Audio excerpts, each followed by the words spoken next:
studios in New York City. This is Charlie Rose.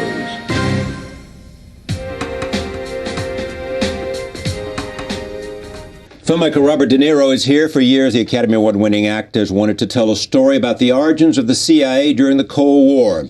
The Good Shepherd is his answer. Here is the trailer for the film. Everybody has secrets to tell. My secrets are bigger than others. You understand that whatever we discuss here doesn't leave this room. Of course. The president has asked me to look into creating a foreign intelligence service.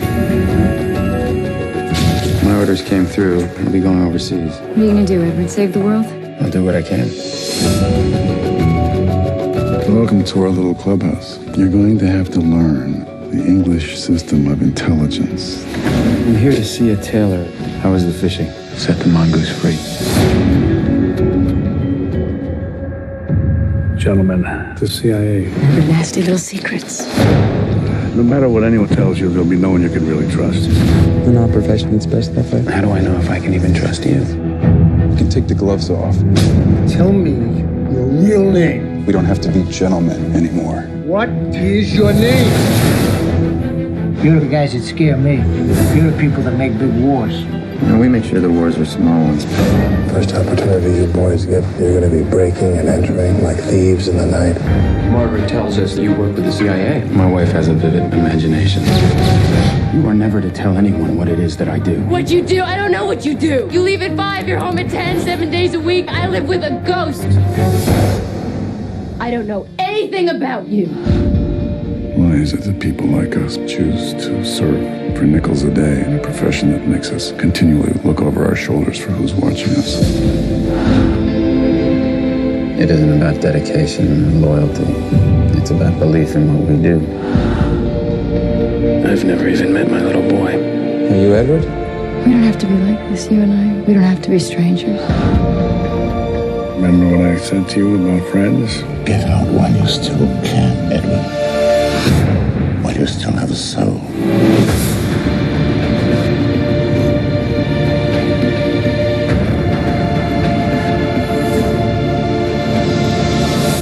The Good Shepherd. Also joining me, two of the film stars, Academy Award winners Matt Damon and Angelina Jolie. I am pleased to have them here to talk about this rather extraordinary film. Congratulations. Thank you. After 8 years. Yes, about 8 years. Tell me what it was about the story that you wanted to tell that sort of created this great interest for you. Well, I had always been interested in this world. It's a fascinating, great world. You know, you can go on and on with stories about it, obviously. So I was working on something myself earlier, but then I had read The Good Shepherd, and I asked Eric, I met him, and I asked him if he'd work on this thing that I was working on, which was about a later period.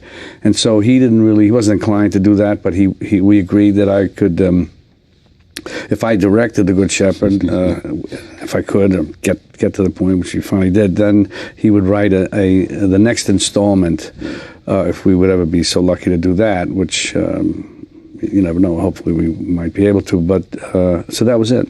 And I loved his script. I mean, everybody loves it. That reads it, and it was one of those 10 best unproduced scripts that I learned later was like in film magazines and stuff like that. And I guess, I don't know if you read it before, you might have, and I know you had read it before. It had come across your desk before. I read it as a writing sample. I didn't even read it it was because it was one of those great unproduced things, and I try and keep up with those, and I just read it. At the time, I think you were supposed to be in it. It was years and years ago. Yeah. So yeah, and I loved it. And so why wasn't it made into a movie before? I think it was too hard, and just people were afraid of what it might cost. I mean, there were some scenes we had to take out. I'm sad to say, like the Iran sequence and Mossadegh and all that stuff. We and some other things that I had to give up in order to get other things, which is something that happens in movies. You sort of negotiate for what you can hold on to. It couldn't be made until after 9/11. I mean, 9/11 made it more interesting to make, or? Well, it was once 9/11 happened. I figured it'll never, that's everything stopped. But I was trying to make it before that, and then I guess now things are more relative, obviously, with it's coming out now. Someone said to me that you couldn't have, or read this, couldn't have made this, say, 10 years ago, you were too young, that what you needed in this is, because the character is so torn by the nature of his life as well as the impact on his family. You had to have a certain age on you before you could do it. Well, and yeah, I mean, the character ages from 19 to 41 or 2, so I had actually a lot shorter distance to travel to get to the end and back to the beginning, so it was a good age for me to do it, probably. It would have been harder if I was a little older or a little younger, I think. This film has an interesting relationship to your friend Marty's movie, The Departed. Because he's in it. Yes. Because Marty wanted you in it. Yes, and I'm sorry I couldn't be in it. I wanted to be in it. You had nothing to do with either of them, except this one. Don't. But it is also, Leo is in that one. Yes. You considered him for this part. Yes. Yeah, Leo was, we were going to do it, but then it was still complicated with schedule and this and that I went to Matt. I said, Leo, I got to move on, and I went to Matt, and he came, and thank God he did. Thank you. Because it turned out he was right.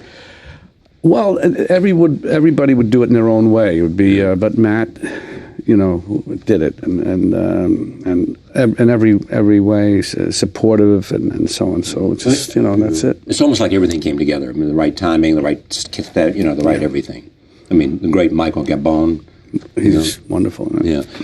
When you travel around, as you do as an ambassador for the United Nations and all the places you go, is there much talk about the CIA when they talk about America? Do you hear much of that kind of sense of the CIA as the evil extension of America? Not in the circles I'm in, no. But there is always the question about America, and I'm sure that is part of what they're talking about. The questions about, the recent war, the intelligence, the president. So of course it's an element that is maybe not blatantly discussed, but is certainly present. Tell me about the character you play here, who's his wife.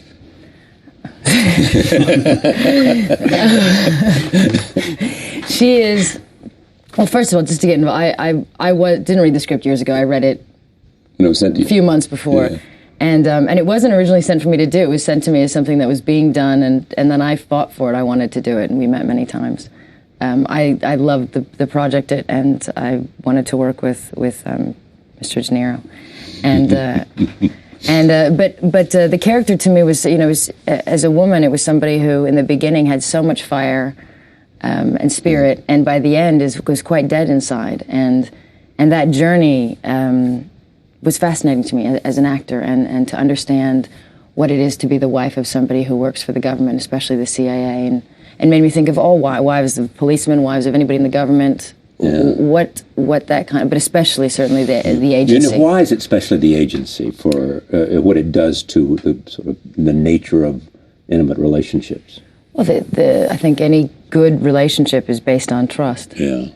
so if you have a marriage, and every good CIA will learn that there is nobody to trust. There's nobody to trust, and shares nothing. Yeah. So it's not, how can it even be a marriage really? And I've come to believe, because I've met women of the CIA recently. I met a woman, and we were talking, and I think the only way it works is if you are both equally patriotic and believe so much in what you're doing and your government somehow that your silent marriage is part of your own contribution. But in this case, she couldn't. She couldn't, no, and I couldn't. And you couldn't. And I couldn't, no. Because of the nature of your own life force. Yeah, and I mean, I don't know how well I would have done living in the 40s or 50s either. I'm just not that type of woman. But it wasn't that bad. I was there. No, but you weren't a woman. That's true. But a fascinating world. But I felt like the housewife who really knew nothing of what was going on. So I was quite closed off. Tell me about him. I mean, in the whole sense of this character in the Good Shepherd, but but getting inside and how he lives. And you have said that what was important for you was for him to appreciate the restraint that he operated with. Yeah. Meaning what? Meaning... Well, I just Matt is different than the character, very different, and and for the youthful part, that we would allow that to be more there. But then, as he got older and more sort of within himself, and we took this approach, which was for him to get more closed, and so we were always watching, making sure that. There wasn't any extraneous kinds of movements or things that would to make him more youthful. We had to make him. That was like really important, to say the least. It's also things that I could do subconsciously and not even know it, and it would really help to have somebody who was sitting right next to me the whole time, saying, and keeping an eye on all of that, so that it was all kind of a piece. It seemed like the same guy. I'm just a little bouncier than just naturally, and I realized how much so. He's really still right now. That's what? He's really still right now. Yeah, I know, that's not the man we know. But getting this character right, what was it about him that in the end we ought to know that makes him compelling and interesting? You probably have to watch it and draw your own conclusions. But in terms of preparing it, it was just I came late into the whole process, and Bob's very famous for his attention to detail, and so I made the mistake of calling his office and saying, "Do you guys have any research materials?" And that stuff came to my next house. day there was a box outside your door, a giant box, and so I read a lot. One of the things that we talked about early on that I was concerned about was scheduling wise, as he said, he had to end up talking to Marty to front load me in The Departed, because I ended up wrapping The Departed on a Friday and starting Good Shepherd on the following Monday, and so I didn't have any time in between. So I had to get ready for both movies before The Departed started. Mm-hmm. So I was kind of preparing two of these things at the same time, but he was very adamant that because he had been on the movie for so long and been thinking about the character, and basically he'd prepared the role so that I could move into it and not worry about it, and to have him as a safety net was really about as much as an actor could ask for, because I knew I was going to be okay, even if I didn't. I mean, with all the reading that we did, and then we met with family members of people who were actually family members of original. Some of the people who were there at the beginning of CIA, and some of the people that these biographies were about, and they were nice enough to give us some reminiscences of their lives and what their home life was like, because obviously that was this whole aspect of the movie. And then we had a technical advisor named Milt Bearden who was fantastic. Been on this show a number of times. Yeah, and he's a brilliant. Yeah, he really is, and he was a great resource for us. And then at the end, I had Bob as my backstop, and he didn't let anything. He knew every single detail of the performance that he wanted and was important, and so he was very good about communicating what he needed and articulating it in a way that I could understand it, and guiding me to do it. Are you conscious at all times, obviously, because of what he has done as a actor, that the man talking to me understands what I do as well as anybody in the world can understand what I do? Yeah, that was a big part of being comfortable, of being comfortable with something that I felt was a really big, an incredible role that was going to be very minimalistic, because the guy's not going to broadcast his feelings, and I had just complete trust. I mean, he definitely knows what we're going through. There's something to be said for a director that has the kind of experience you have in understanding actors. Well, I think actors in general that I've seen working with other actors get pretty good performances out of actors. Clint Eastwood was just here, some terrific. I don't think I've ever seen where bad performances given by actors who have been directed by someone who's an actor. And what is it about that? I mean, it simply... I think there's just, like any profession, they just know, there's an you don't need to say certain things that are obvious. And when you make a suggestion that they trust that it's something that they know it's a good one. Yeah. You're at the time in which you've had a chance to do, you work with lots of interesting directors, and also you have a chance to choose what you want to do. So you choose, a director like this would make a difference, as you said, for you, because you want to learn, you want to know what he's like, you want to... Well, I mean, I think there are many, many things about this project that were just, like, a heaven sent. I mean, to where I love Eric Roth as a writer. Oh, yeah. I love the subject matter of this. I was fascinated by it. I hadn't read something that was such a smart, I had to read it 4 times before I really understood the script. And to work with Bob is just a dream for any actor, just because there's so much, because his passion and his body of work is taught us all. We've all studied all of everything he's done, and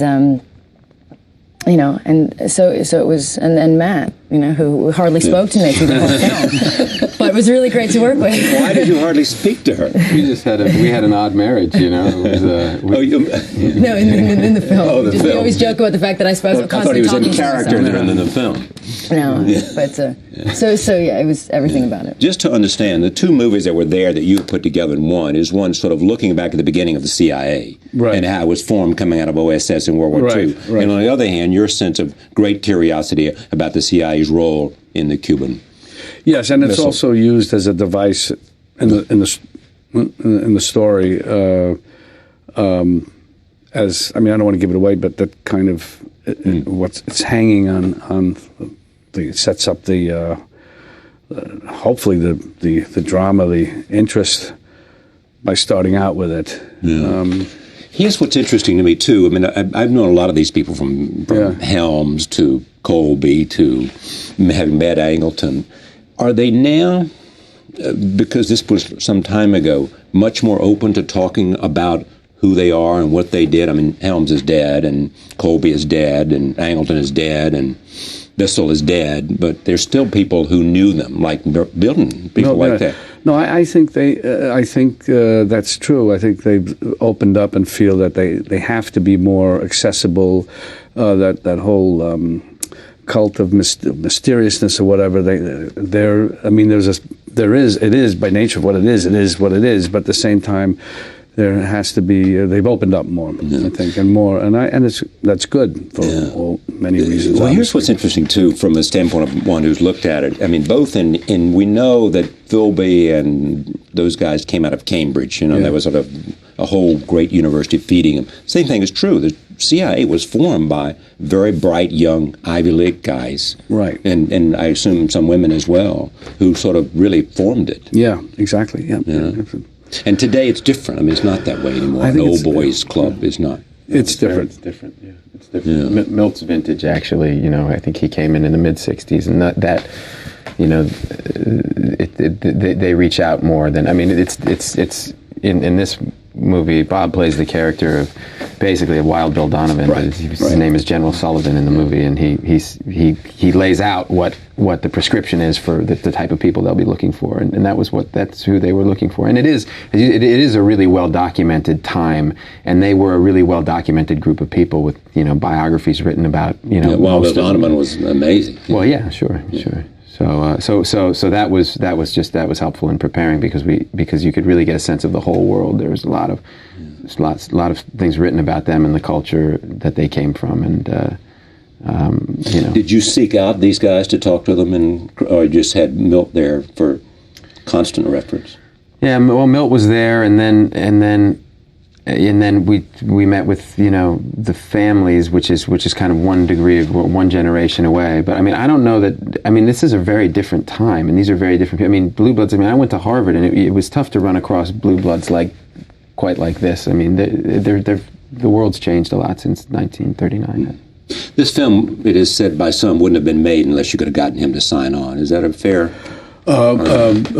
Matt, absolutely, wouldn't have been done, and Angelina. Well, yeah, exactly. I mean, it's certainly yes. But what is the reluctance? I mean, you had a fantastic script, a great director, and obviously with them coming made it happen. But Is it just simply waiting for the right talent before these studios are willing to bankroll this kind of thing? They are nervous about it. As I say, there was one sequence in particular that was took place in Iran that I would love to have done, but that would have been another week of shooting, at least. And so I had to give that up in order to get the other scenes. And Matt gave up most of his salary, and if I didn't have him to come back to every time, it would have been like the pressure is just unbelievable. And he loved the script, loved the character, and told me that, and that's what is needed for these kind of projects. And as Angelina said, is it all that you wanted it to be? Yes. I mean, I can't. Somebody asked me, are you happy? I said, when we just finished the last mix, with the sound and music and everything. I said, I'll be as happy as I'll ever be. Are you ever completely happy? No. Great. Help me out here. And for you as a movie experience, how was this different from other things? Oh, was it filming? It was just, it honestly reminded me of why I want to be in this business. I've done I think so much now, it has become such a business.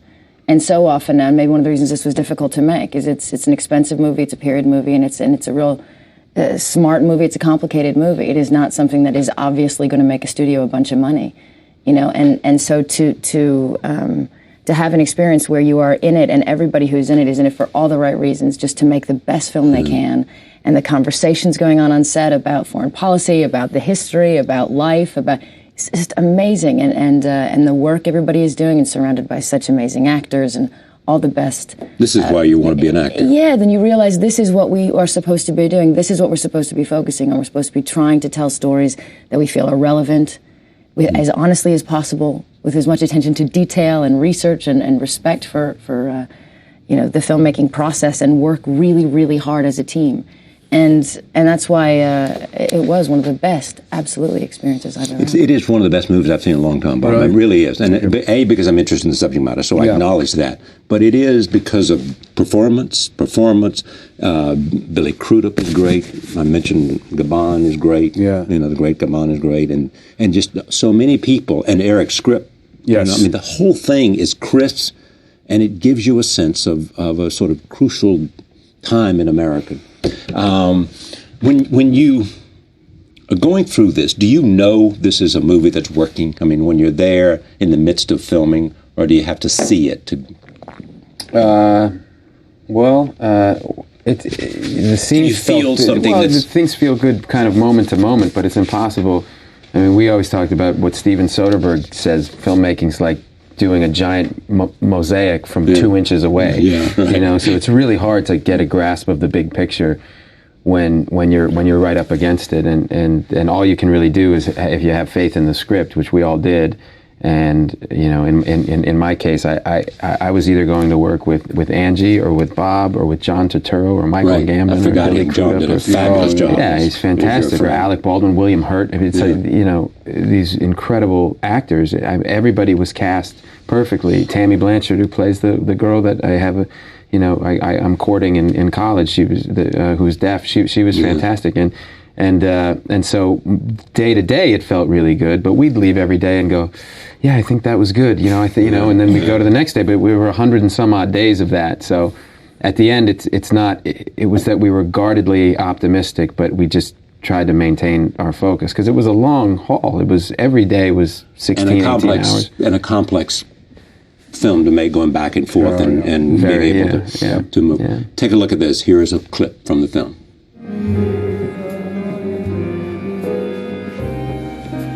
John is very fond of you. I'm very fond of him.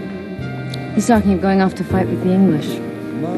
My father isn't particularly pleased about it because he's one of the organizers of America First. It wouldn't look very good for an isolationist son to go off to war, would it? Your brother John is a man of great conviction. I admire him. And what about you, Mr. Wilson? What do you believe in? Are you in school?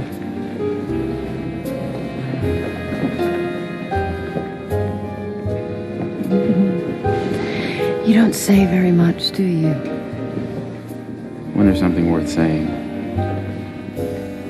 Oh, well, I think I'm going to like you.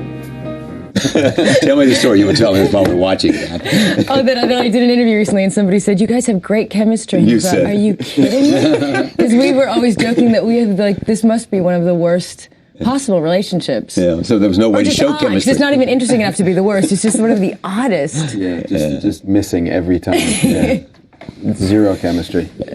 Did Marty play any role? Did you, because you're such great friends, phone to ring occasionally? And No, I called Marty, and actually after the movie, I put it together. I sent it to him, and then I sent him another version and another version, because I want to get his input on one thing that I did that I took out that we in the reshoot, and I was curious what his impression would be. So and what did he say? He told me, he said, you got to figure it out. Ask other people. He wasn't, it was more like a teacher saying, and I forgot, Marty taught film at NYU. So, I mean, actually that was just, because you could go one way, you could go the other. I just was worried about it. So, he couldn't give me an answer on that. He said, I'm not sure myself, just ask around, How many more do you want to make with him?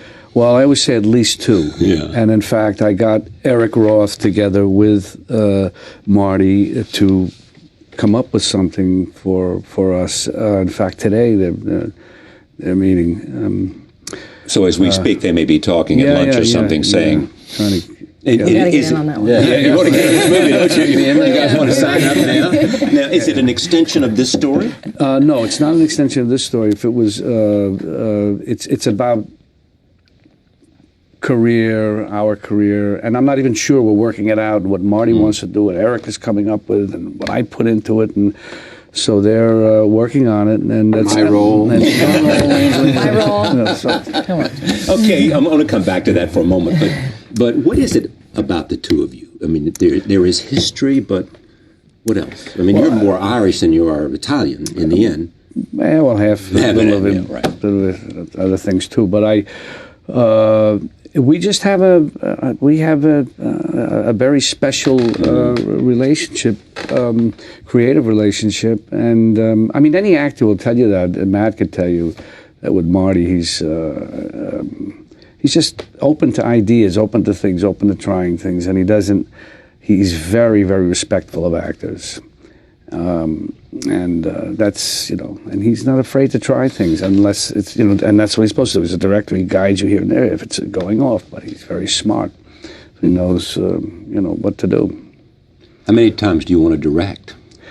I don't know. I only thought if I ever did 5 movies, that would be it for me. You've done 2. 2. I'd love to do the next installment to this. And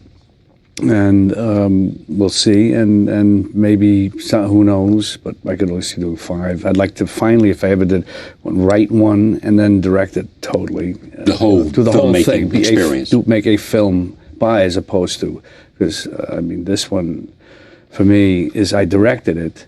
It's not a film by me. I directed it. Eric wrote it. I had the collaboration of everybody, all the actors, and.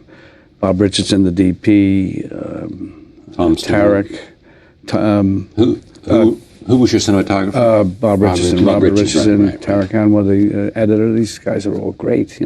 Lucky to have them. And that's all the great thing about what you guys do. It's a collaborative experience, isn't it? Yeah. No other way. I mean, it really is a whole coming together. Yeah. There's interesting themes in this too. Speak to this about father-son.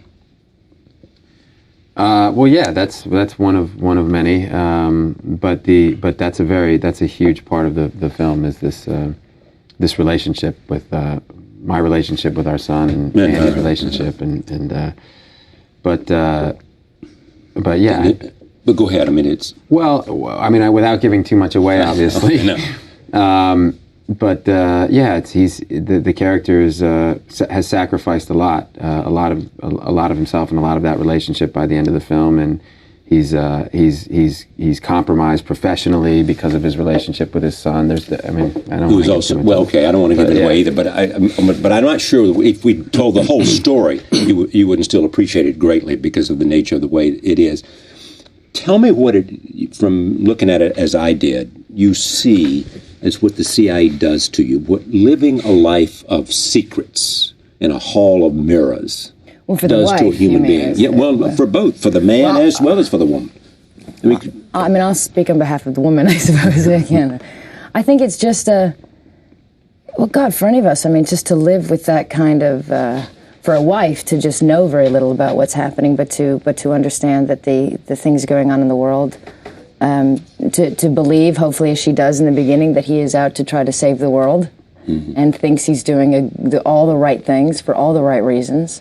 And what that must have made them feel, but at the same time, how unhealthy it is in many ways to think you have that kind of power as one man or one group, and what that, but certainly the secrets and the things that happen, and just being somebody completely in the dark and the world is going on around you, and even in those scenes, just to feel those moments where they'd be talking or something would be going on, and it felt that there was something wrong. It felt like that the whole world, there was just something uncomfortable going on, that he was always uncomfortable in his own, that to be next to somebody who is having to guard so many secrets, who is weighed down constantly by something that is clearly a decision he's having to make that is going to either hurt somebody, maybe try to help somebody, maybe make a real big mistake, maybe, and I didn't know moment to moment. I wasn't overly, tried not to be conscious of where he was at.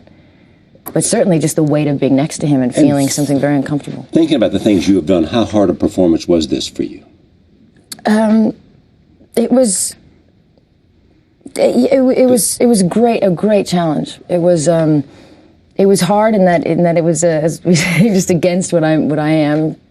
She's which is the exact opposite of you. Yeah, exactly what I'm trying to get at. She is the exact opposite. Meaning what? I always joked with her that she just followed her instincts completely, and then did and then did exactly the opposite to play the character. Oh, I see. She just what's my first instinct? Okay, now let me do the opposite. I see. It's kind of a contrarian kind of thing. Yeah, Angie would last in this marriage for about 15 seconds. She would have knocked out Edward, taking the kids. She'd be on the road. That's it. Piloting her own plane. And it's exactly. And it's like nothing she would have done as an actress. The role is completely different from her whole body of work. There's nothing like this. That's my point. Therefore, it had to be difficult. It was, and again, like Matt was saying, you have the safety of, you get very nervous in front of Mr. De Niro. At the same time, when you feel like you're doing something right or you're on track, you have this safety net of, of somebody who's not going to, who's going to guide you to do. I was often questioning. I felt lost on many occasions. Saying, where do I go from here? Yeah, and I did. I had an etiquette coach. We had things we had many different things to help me understand the period, the women of that period, to understand the difference of what rights they had, what freedoms they had compared to mine, that her behavior was from something, and why she didn't leave, and there were real reasons for that. It wasn't just if it was me. It's a different time, and especially as a woman, it wasn't that long ago. It was a very different time for women, and even to speak up against her husband, to say to be inappropriate publicly. Yeah, but you're close to your mother, aren't you? Oh, very. Yeah. But my mom was she was a 60s. Yeah. Right. The idea, the poet we were thinking about was Ezra Pound. That's right. We were all trying to remember who.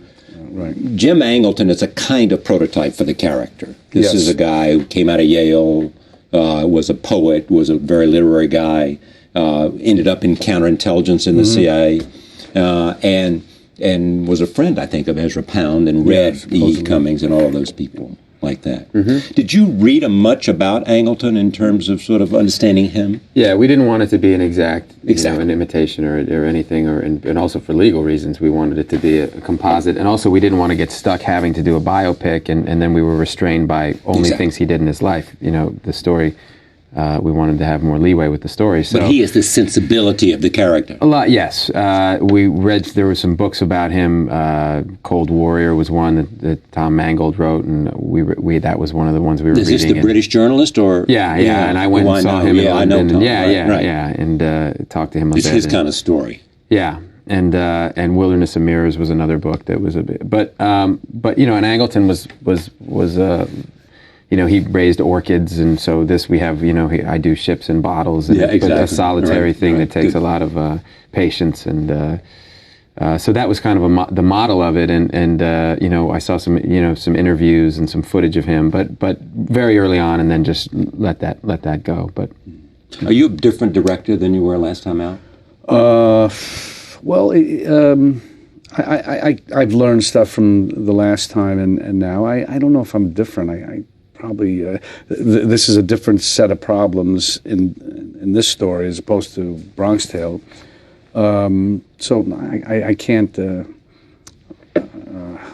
Clooney once said that it being an actor versus being a director is the difference between being paint and a painter. Well, that's an interesting. But way. One you not necessarily agree with, or I think movies they're so expensive. The materials you have are the actors and all the other people that create the movie, and then it's like not having a pencil and paper to write a story or paint, oils and a canvas. You've got this big production that is your paint and canvas. So you've got to get it all right in order to be able to put it all together later. So, and it costs a lot of money to do that. Let me ask this. And wasn't there a moment in which you lost? I guess Leo was looking at it, and when he departed, the one source of money departed. No, well, it's sort of it's just that I had all the momentum going, and all the departments. I had Bob Richardson, I had everybody in place, and we had lost people before we started up, lost offices. I had to pay to keep it all going, so that I was so worried with schedule and everything that that's why I said I just got to go on. I got to move on because I have to keep it moving. So he grabbed the nearest wasp. I grabbed him. And thank God he was there. Thank God he was there. Here's what I would love to do for a moment and just have you guys talk about it. I don't know whether you can talk about it easy, but acting is damn hard. I remember the late Robert Altman saying to me, I watch them with awe because of what they can do, what you can do, what you can do, what you can do. And you have said before, I mean, the drama of getting somebody, of knowing that you have to come to the right moment, and deliver is. Talk about that for me, how hard it is to act and what it is that makes acting so challenging. Well, for me, it depends. I think if there's a really great script and a really, it gets a lot easier. It can sometimes you can get into a place where you're really relaxed, or with a character or something that you really just kind of, it's easier. And sometimes it feels like it's impossible, and sometimes it literally feels impossible, and something's not working. I mean, I think actually maybe you should answer the question first. I was thinking of certain scenes, and we had some scenes where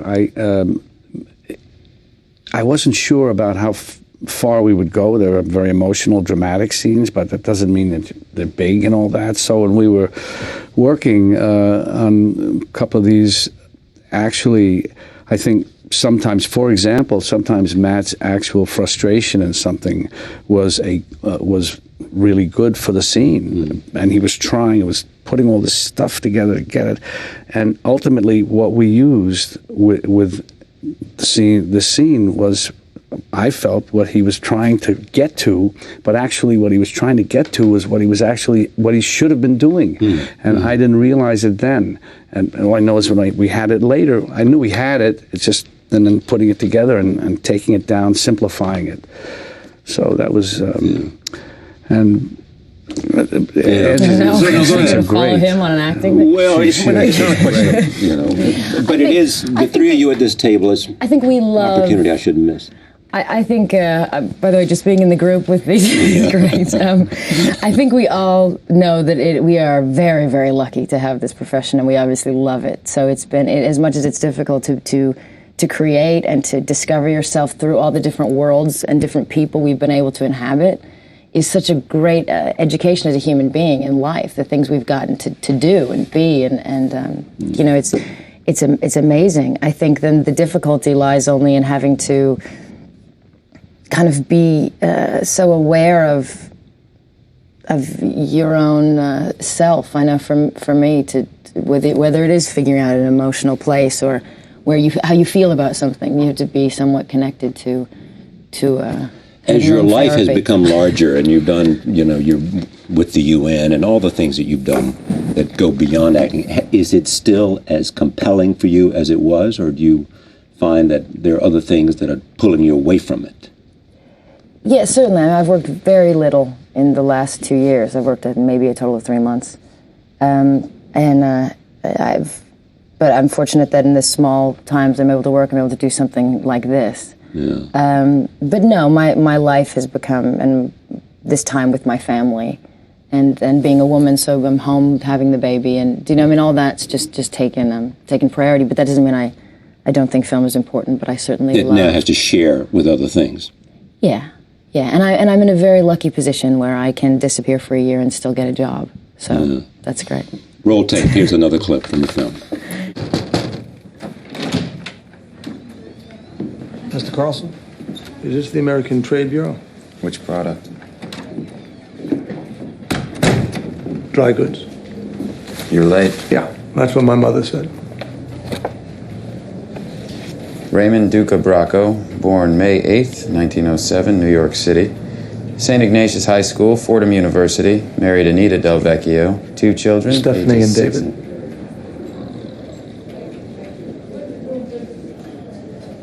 Six foot 2, 182 pounds, black hair, brown eyes, military record, 5 years. The Soviets, without firing a shot, have taken over half the world. They're breathing down our necks. They'll be in our backyard before you know it. So I've been telling the president about the need to create a new foreign intelligence service, one that would do in peacetime what OSS did during the war. Philip Allen will be heading the agency. Richard Hayes will be his exec, and you'll be taking Division C, special operations that report only to the director. It would be limited to overseas, obviously. Subversive operations, intelligence gathering and analysis. And I'd be interested in your thoughts about this, particularly in your area of expertise, counterintelligence. I'll be glad to help in any way I can.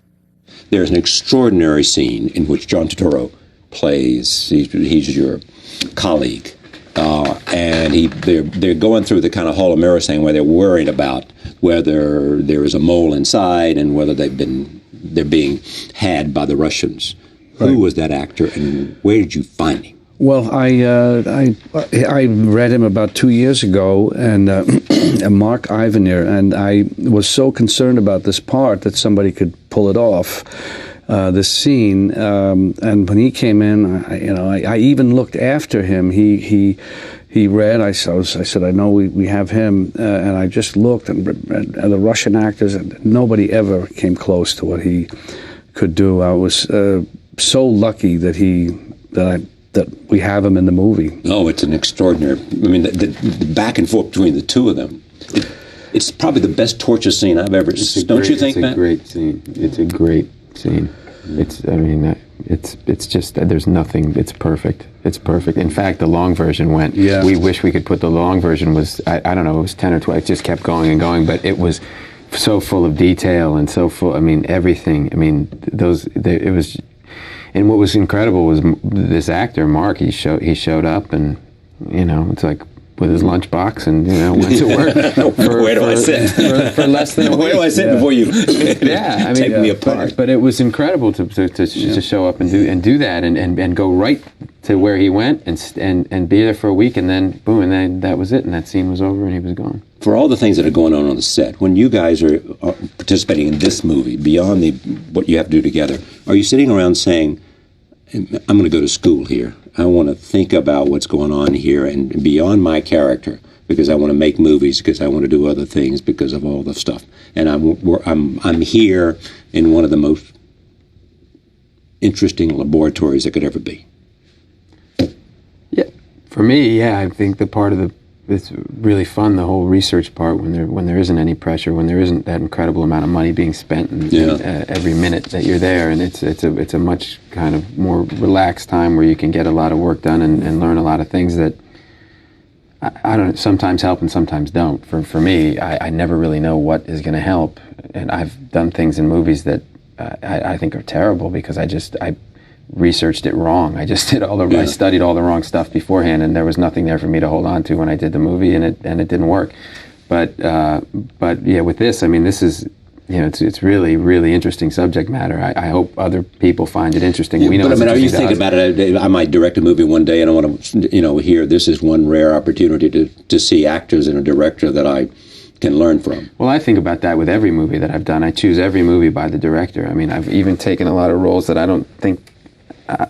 I mean, rather than try to take a role and I never take a role that I think would be great for me if I don't like the director, because I'd rather be in a supporting role or with a director that I really admire, because I'd like to direct someday. So I want to be learning as much as I can. Beggar Vance was that.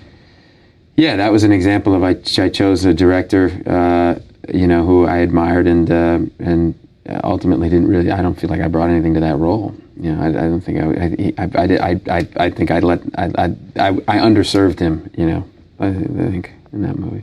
And I researched it all wrong. I learned how to play golf. You know, and it turns out, you know, millions of people play golf. They could tell. I didn't learn anything. I sat there for hundreds of hours. I'd never played golf and just focusing on this thing. And by the end, I just it was hopeless. I didn't have anything. You know? Yeah, but I thought you might say you go to a job like that because of the director. Absolutely. And the character might not have been right for you in the first place. It wasn't, but it doesn't mean I didn't learn a lot. I mean, the experience. It's, you know, the results are one thing. The process is different. I mean, I got a lot out of that. I have a lot of, you know, I learned a lot. There's always a lot to learn, no matter what. In the end, are you instinctive about this business? You operate from your heart and from your... Yeah, about this business, no. No, I don't mean the business, but I mean about what you're doing in front of a camera. Yeah, I think so. I think I've always, you know, I've read a piece and I've always felt that if I didn't think I was the right person to do something, then I had no right to step forward and put my hat in, you know, and I only have felt that way when I've read something and had some kind of instinct, not knowing exactly why, but knowing that there was something that I identified with, something I cared about, something that I was going to fight for, want to explain, want to express through the character. If I looked at the things that you have done over the last 10 years, would I see any kind of pattern or just... Hopefully growth. Yeah, you'd see that. Yeah. Well, hopefully that. I mean, hopefully I'm changing as a woman, I'm growing up as a woman, and I've been really fortunate to not just get stuck doing the same thing, and that I had this opportunity to do something that was so different from what I've done, and to try to keep doing that, not just to show I can have range, but to have, you know, to learn different things about different sides of myself as a woman and different sides of life. You want to direct? I don't think so. You don't? I don't know if I've got the discipline Bob's got. I love movies, but I don't know if I've got, I don't know if I'd have to have all my kids raised and out of the house. You know, I don't know. I mean, you know, I love it, but I really, it's a lot of work. And I think, and I respect so much. I'd come to work and I'd see these guys and they'd been working 17-hour days, and he's got so much to worry about, as he was saying, just handling everything, and it's a big responsibility, and you have to think about everything and take on everything, and you know, I like the joy of being a team member. Do you like does being a mother give you greater appreciation for the whole process of film? Yeah. Well, I think I know it's, you know, to balance family and film, which Bob's done, which Matt's going to learn how to do as he gets up at night with the baby and then goes to work. Yeah. You know, I mean, it is a balance, and it's the most important thing to have examples, too, of not just people you like their work, but that you see that they have a great marriage, a great life, and they're able to live an interesting life, not just portray one. Yeah.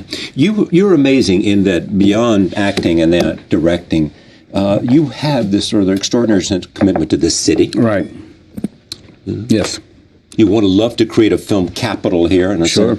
Tell me what the ambition is that sort of. Well, well, one of the more obvious ones is that all the movies were moving to Canada, and movies that are supposed to be in New York are shot in Canada, and that's fine, that's great to a point, but then we really should try and have a lot of those films. There's some new tax incentive to bring them here. There is, and that helped us with The Good Shepherd too.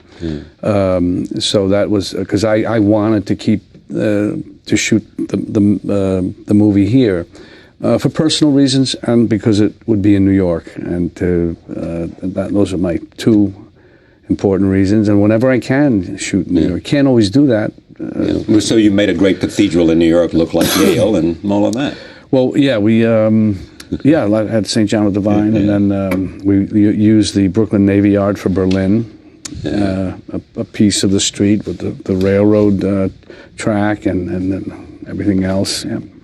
Richard Holbrook said about this film, and I assume you to talk to him, that because he knows as well as I do some of the players, some of the real life players, that this is in fact, in the end, shows what you can do about finding truth in something that's not, that's a script. What is the truth that you hope comes out of this?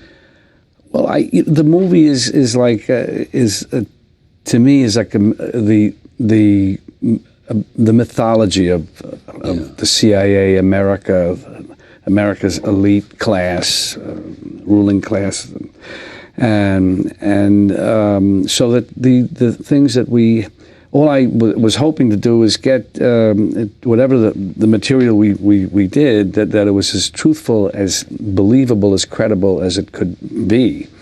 And I mean, the story is so big. I wish I had more time to make it like do 2 or 3 more episodes. Well, you may do a second. Hopefully, yes. But and that's it. I mean, that's what fascinated me. This how. It's like certain things are not actually what happened, but they are part of that mythology, and to make that believable and as real as possible. That was my. It also said in a less significant way, but still there, that the United States has existed and prevailed, but that it takes a lot of tough things in order to live in the world, that we live in a very tough neighborhood around the world, and that you have to play a very hard game. Yeah, absolutely. And sometimes, like the Cuba, as President Kennedy has said, you have to, sometimes you win and sometimes you lose and sometimes you wish you hadn't tried. Yeah, exactly. Congratulations. Thank you, John. This is, congratulations, Matt. It's great to have you here. It is, The Good Shepherd is as good a film as I have seen in a long, long while. It is a combination of all the things. Many of them are here, but people are not at this table. Eric, who wrote the script, and John Turturro, and the great Michael Gabon, and Billy Crudup, and so many other people came together under the great hand of Bob De Niro to make a film called The Good Shepherd, which is about America, but it's also about fathers and sons and husbands and wives and friends and a whole range of human endeavor and emotion that has somehow in a film been captured to tell us something about who we are. Thank you for joining us. See you next time.